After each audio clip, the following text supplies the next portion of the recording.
All right, ladies and gentlemen, you are welcome to another great episode on your favorite political talk show, The Truth with Ben Jokes. Your protest is waste of energy. Get guns, hunt down Fulani Muslim terrorists at night. Former Lagos gubernatorial candidate charges Benue residents. Now, this may sound like painting, plotting anarchy. But even the DSS boss has made it clear that self-defense is the only way out. He said our military is overstretched and cannot protect all of us at the same time. And we have clearly seen that by ourselves. Now look at what the Benue State Governor said. Governor Alia opposes self-defense as Benue staggers under yoke of mindless attackers. So we have somebody from Lagos State asking the people of Benue to defend themselves. Then the governor of Benue State is opposing self-defense. I can't believe that anyone, let alone the governor of the worst hit state right now, would oppose self-defense. This man is extremely evil. And if we had normal humans in our politics, the Benue State Assembly would have been calling for his impeachment right now. But this is Nigeria, where political actors are at liberty to fail woefully and still remain in office as far as they belong to the evil carcass that has enslaved the country. What a disaster. Now, let us look at the top stories. Peter Obi, in one of the most brilliant of ways in recent times, completely reduced, watered down the relevance of Tinubu's planned visit to Benue. And for the first time, he pointed out the fact that Tinubu is being remote controlled and has no mind of his own. But he said all these in a very respectful statement where he even praised Tinubu. And just as Nigerians were yet reacting to that, a very shocking video began circulating. In this video, the Minister of Interior, Olubunmi Ojo, popularly regarded as Tinubu's best performing minister, was publicly trashing Tinubu's 2025 budget. He heavily criticized Tinubu's approach to fighting insecurity to the point that he asked if we are joking as a nation. He even questioned if we want a system that works. And Nigerians were shocked to their bones. Has Olubunmi Ojo forgotten that he is criticizing Tinubu, his boss? Before I show you details of Obi's statement and the minister's outrage, let me quickly show you this video by a frustrated soldier. See the video. Good morning, gentlemen. One of these problems we are having in the armed forces today is because we give the enemies chance to outsmart us. The 48 Laws of Power, number 22, page 163, says, use the surrender tactics to transform weakness into power. Now, you send our soldiers to battlefield, and along the line of the battle, the soldiers overpowered the bandits or the Boko Haram. Because they have been overpowered, they now applied the 48 Laws of Power by surrendering. Now, the soldiers now applied the military rules of engagement and decided not to fire them because they have surrendered. At this stage, they got them arrested in order to investigate them and get more of their secrets. Now, instead of focusing on getting their secrets, the government now retained them and said they are repented Boko Haram. You enroll them into the army, you are paying them salary and train them, giving them more secrets of the soldiers.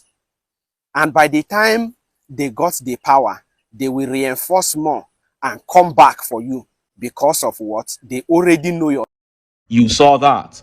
Now that was another frustrated soldier coming out to vent. They've been coming out lately. For the past 4 months, soldiers have been all over the place making videos criticizing the government. Personally, I know 3 soldiers who have dumped the army this year because of the treatment repentant terrorists get. They said these people are even getting better treatment than they who are the real soldiers, and the negligence of the army hierarchy is so gross.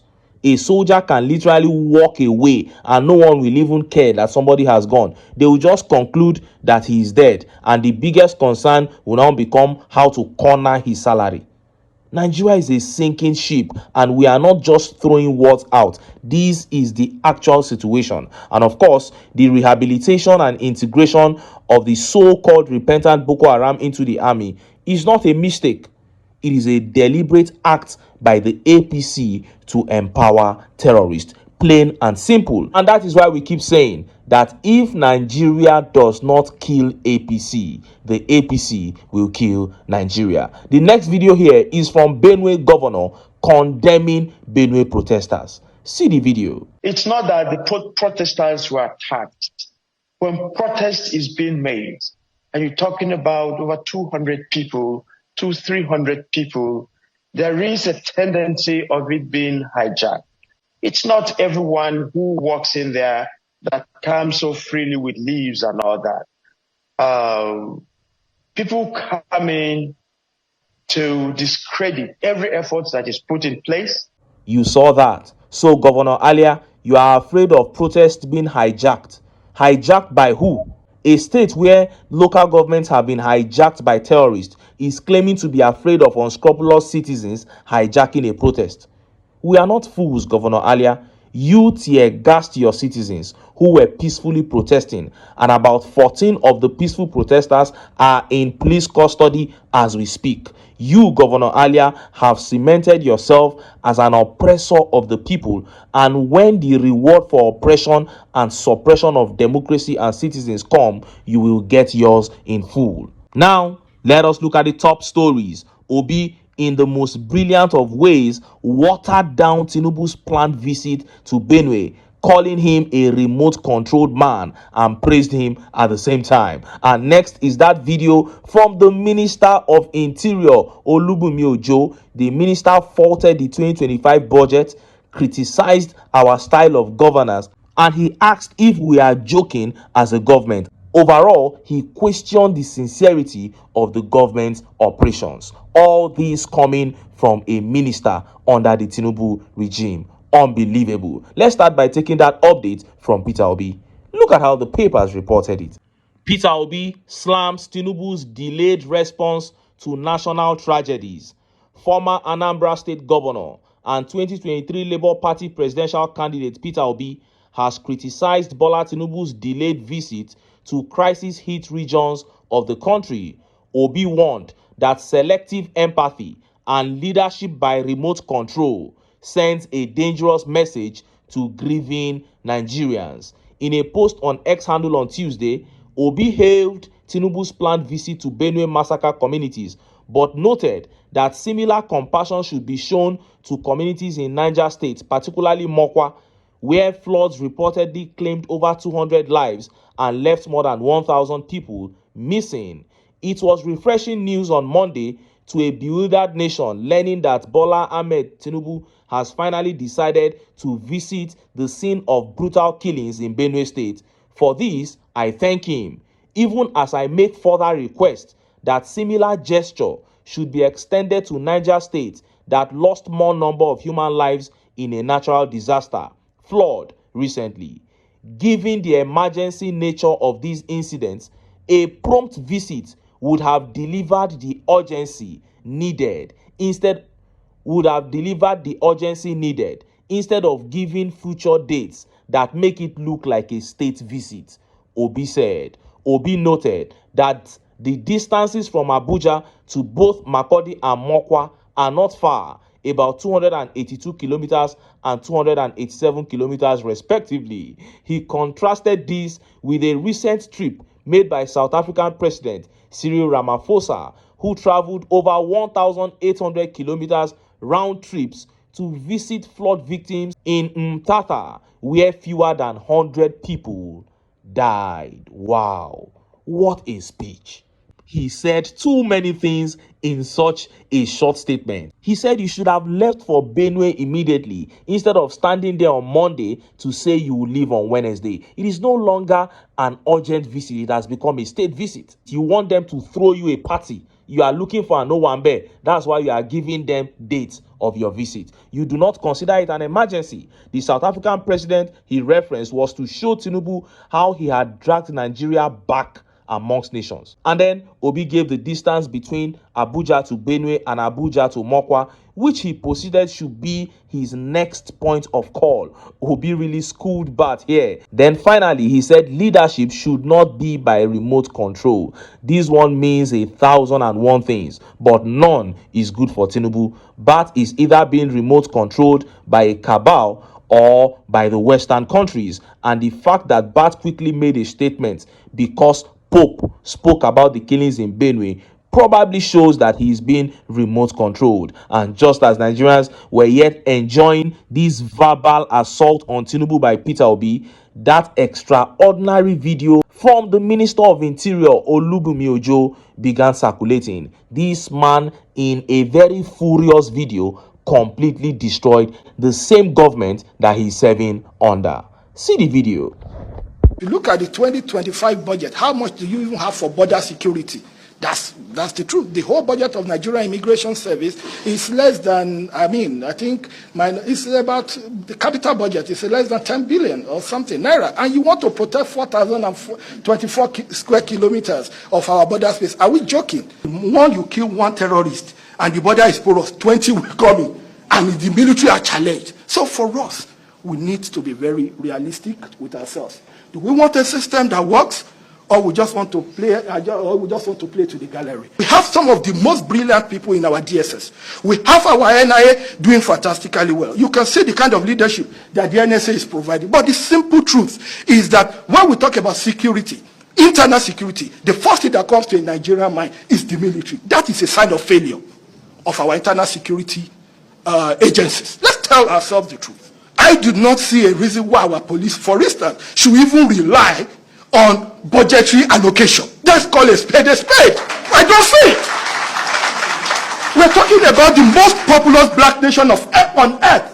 Africa has a population of 1.2 billion people. 240 of that population are Nigerians. And you have a police that depends on budget, capital release, and all these things, and you think we will be efficient. Sir, my brother Ben, I have utmost trust in your coordination as chairman of this council. For if we have an opportunity now to get it right.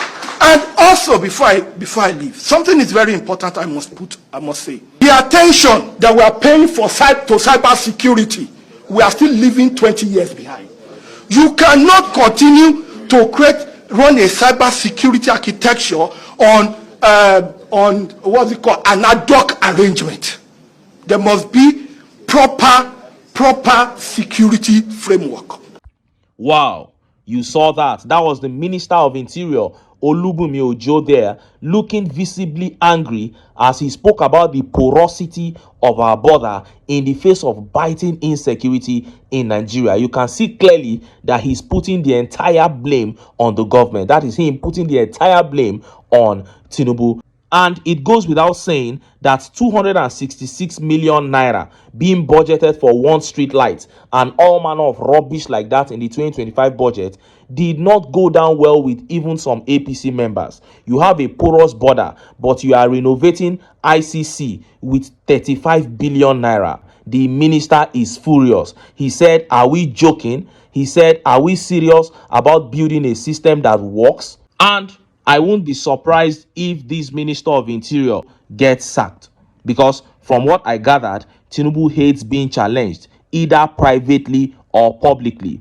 All the problems or fights that he has ever had with his godsons, political godsons, so to speak, and appointees from Fashola to Aregbesola to Ambode to Sanwo-Olu to whoever, all of them came when they began to question why things could not be done better. He will let you do your work, but whatever he does, whatever money he tells you to bring, you must bring. Whatever he's doing, you must not cough, you must not complain. Now, this minister, in my opinion, has brutally attacked the government that he serves under here, and I will not be surprised if he gets sacked. But you may want to ask, why was he so angry, and why couldn't he take this matter to Tinubu privately? But my answer to that will be this.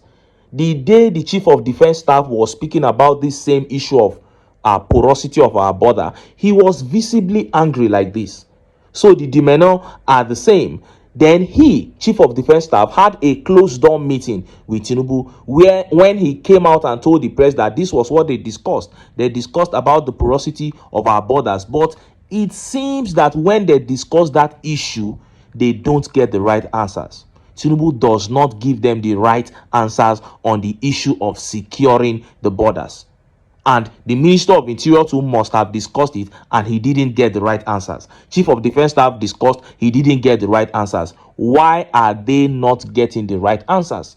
Why do you present the major problem we are having with controlling terrorists that are entering into Nigeria right now? Why do you present it before the so-called commander-in-chief and you are not getting the right answers? Everything goes back to the APC.